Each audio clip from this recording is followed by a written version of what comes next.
Hi, my name is Ken Schwartz of Precise Sharpening, and today I'm going to introduce the Hakka Tomae. This is a Japanese natural water stone. We have a limited number of these available over at Chef Knives to go. And for the introduction, I'm going to use a Moritaka Kyoto. It's a carbon steel knife. And what I'm going to do is to show the knife. Initially, it has a synthetic finish on it. And if you will, let me get in a little closer to it to focus on the knife itself and show you a little bit more about what I'm talking about with this knife.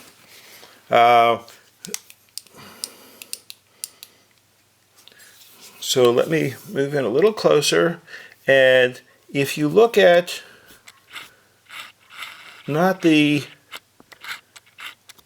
area above with a kuroichi finish, but the area below, you'll see that, and I'll use a laser pointer on this, you'll see that this area over here has a fairly uniform finish. Now, after I polish this with the natural stone, you see that it's rather definitionless. It looks like one uniform area of steel. And so what I'm going to do is we'll also take a look at this afterwards. And let me refocus on the stone itself. So when you look at the stone, you'll see that it does have a lacquer finish all the way around. The stamp on the stone denotes the mine, the Haka mine. The particular layer is tomai. There's tomai and suita are the more common layers. You'll see that it's a nice thick stone. There are also stamps on the back. The stamps on the back are Tanaka, Toishi, Kyogyosho, Tokyo. These stones are imported exclusively by me as Precise Sharpening from Japan, from Tanaka Toishi. This gives you an extra level of certainty as to the quality of the stone and its verification of authenticity of the stamp that the particular stone has come from. So the Moritaka knives, again, they're carbon steel. You'll see that I'll be sharpening this. This already has a pretty good synthetic finish on it. I think it's probably worthwhile to note that comment is often made that every time you buy a stone, it's a complete grab bag and you don't know what you're getting till you get it.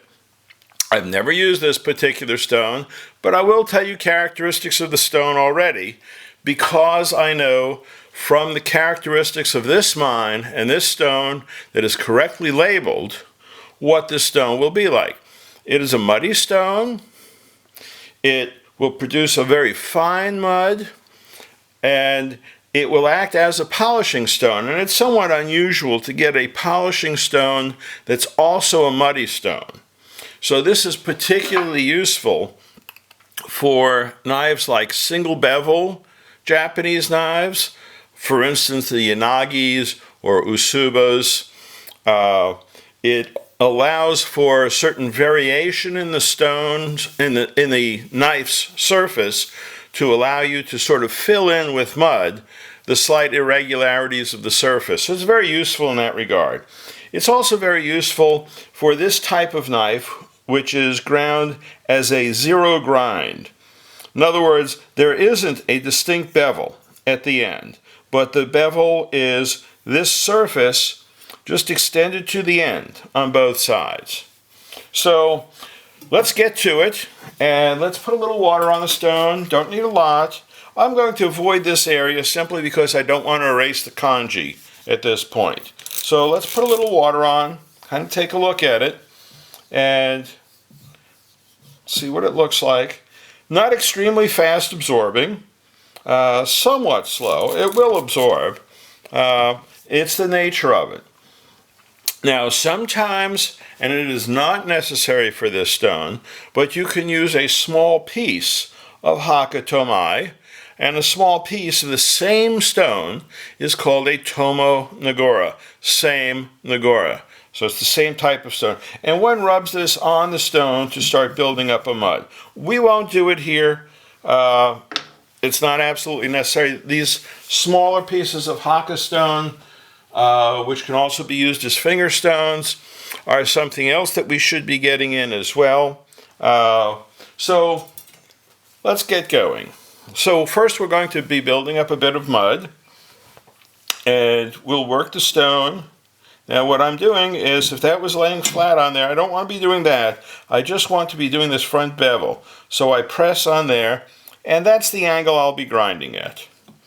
So you wind up putting pressure on the edge as you grind to work the edge. And we will add water as we go. So here we go. You can hear it's a very smooth stone. We will add some more water as we go. And remember again what that finish looked like. I'm going to just do one side of the knife for this video, just for the interest of time, and to show the difference between this natural and artificial stone finish. So you can see we're starting to develop a little bit of mud. It's got a little black in it too. Now again, because it's a smoother mud,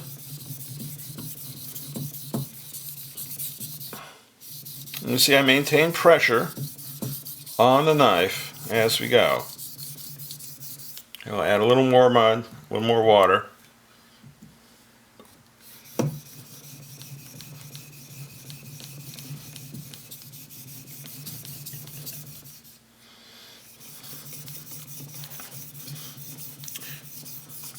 Now this contrast between the softer cladding and the harder steel core results because there is a difference in hardness between the soft cladding and the harder core steel. Typically Aogami Super, in this instance, or Aogami number 2, the stone scratches the surface differently between the cladding and the core steel. And this is why you get a resultant finish that is a softer, hazier look to the cladding as compared to the core steel. But even the core steel, you will get a hazier finish than you do with a synthetic stone. This hazier finish is often referred to as a kuro bakari finish because it has a blackness or kuro to it, and this results in a black haze in the mirror that looks something like an antique mirror. Let's just do this for a bit, and I will work the edge as we go, and then we'll take a look at it and see how it's progressing.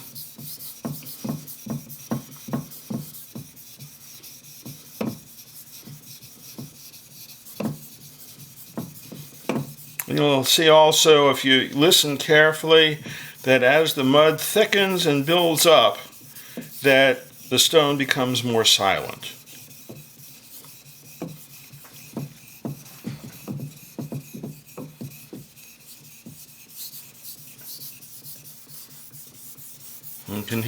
You can almost hear the silence, if you will, at this point.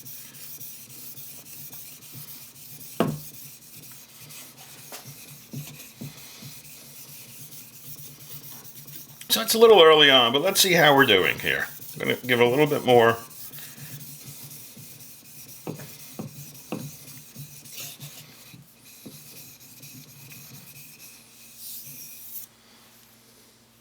Okay, so you can see what the mud looks like on here. It's very smooth, very uniform mud. And you can even start making out through the mud a bit of contrast in the steel.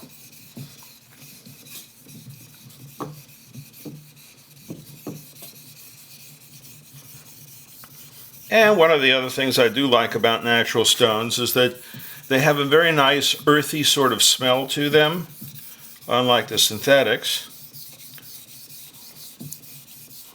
And because it's such a fine stone, it works both as a polisher and as a contrast enhancer. And it gives a very uniform level of contrast. So let's wipe off a little of the mud, put it back, give this a bit of a rinse, and see what we're coming up with.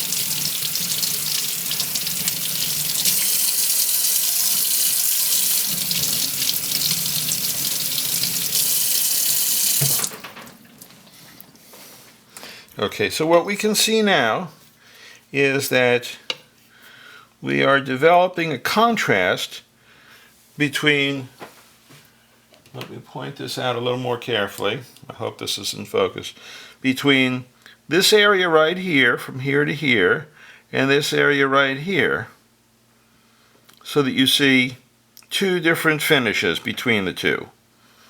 We'll continue on for a little while, check back on it. But this is basically what I want to show, and show the increasing level of contrast.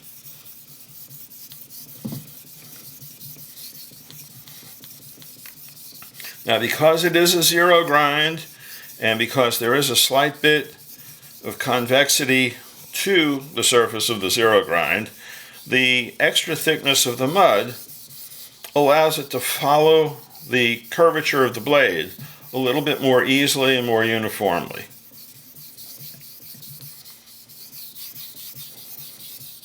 And of course, as we do this, if there are any flaws in the finish from earlier, it will bring it to light more easily.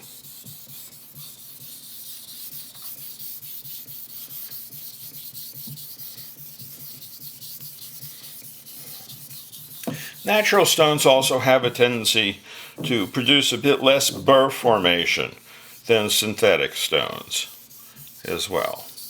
The type of cutting edge that you get tends to, in general, and most people seem to see this, is that the edge breakdown is more gradual with usage than with the synthetic stones.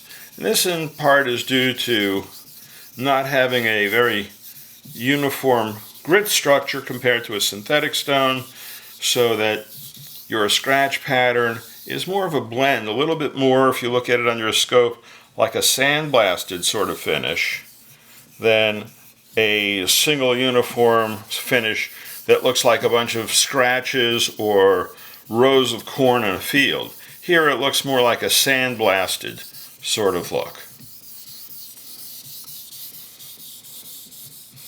Okay, let's look this over.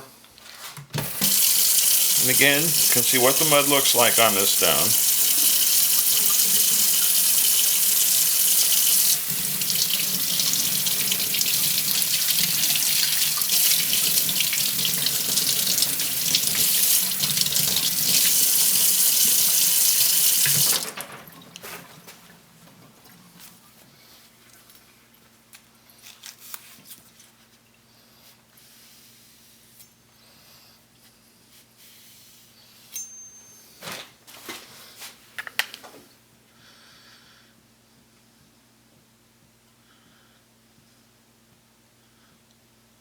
Okay, let me focus in a little more clearly and show you a bit more about what I'm talking about in terms of the contrast that we have here.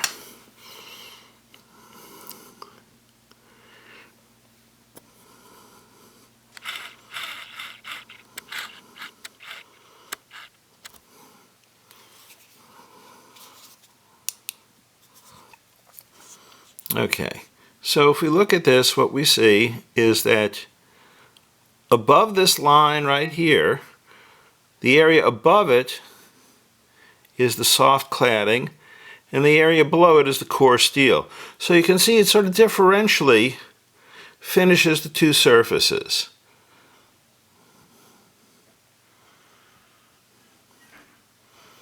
And with continued use, we'll get a more uniform finish on the softer cladding as the stone slurry degrades further.